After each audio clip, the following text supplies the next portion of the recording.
Xochitica tontla tlacuilo ainipalnemo juali. Cuicatica tocontla palaquinenemis tlaticpac.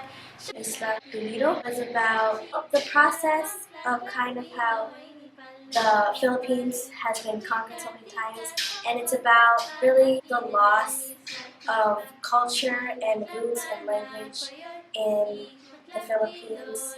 Isla Toledo was an amazing play for me to experience as an immigrant Filipino woman here in Minnesota, and two, to be able to see my own daughter, Atquetzali, be in a play where she is able to hear my native tongue.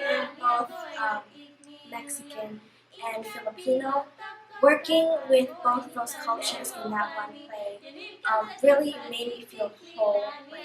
I don't know, because I've lived most of my life doing more of the Mexica, Aztec, Mexican culture, whereas my Filipino side, I still know I'm Filipino, but it hasn't been there. So working with this play has made me feel, like I said,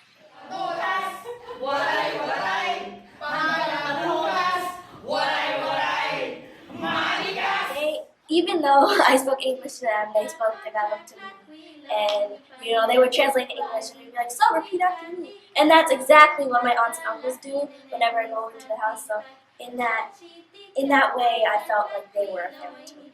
Part of that language and song that's so important for me is that growing up, hearing my grandmothers sing those songs, Bakay, Kubo, and those childhood songs brings so much happiness, kind of that butterfly feeling of that innocence of childhood.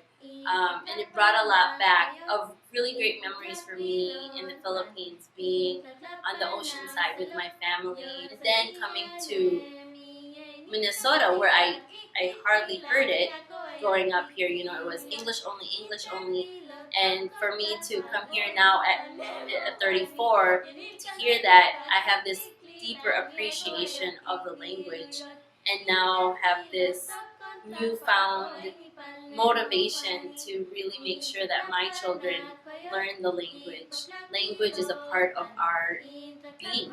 It's a part of our DNA. It's how we express ourselves. It's how we dream. The song we're going to share with you is something I learned when I was young, when I was a kid, from my grandma in Tagalog, and it goes like this. Bahay kubo, kahit munti, ang halaman doon ay sari-sari. So the art that I transmit to the community is through culture. It's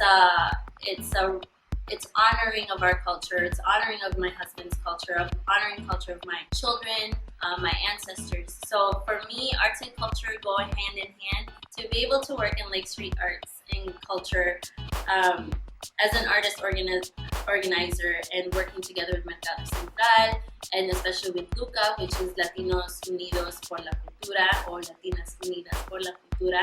It's been a really great experience because it's enhancing the work that my husband and I already do in the community.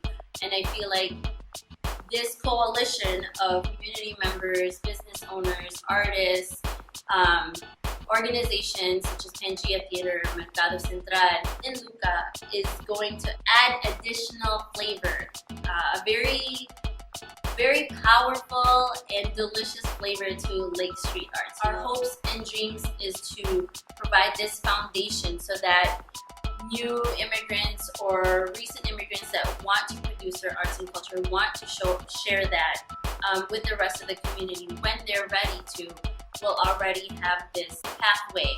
It will create the unity amongst artists and organizations. So instead of competing with one another, we're going to enhance and uplift one another. And for that, to have a stronger, healthier community with rich, diverse arts and culture, man, we are going to be a powerful dynamic. But Pangea has really stepped up in providing not only Alejandra, of course, but the training that she's received from Pangea, whether it's leadership or just something as simple as opening up our gatherings with an activity, an exercise that creates team building and community bonding, that in itself has no, you can't put an X amount of dollars in that kind of work, because it's truly grassroots community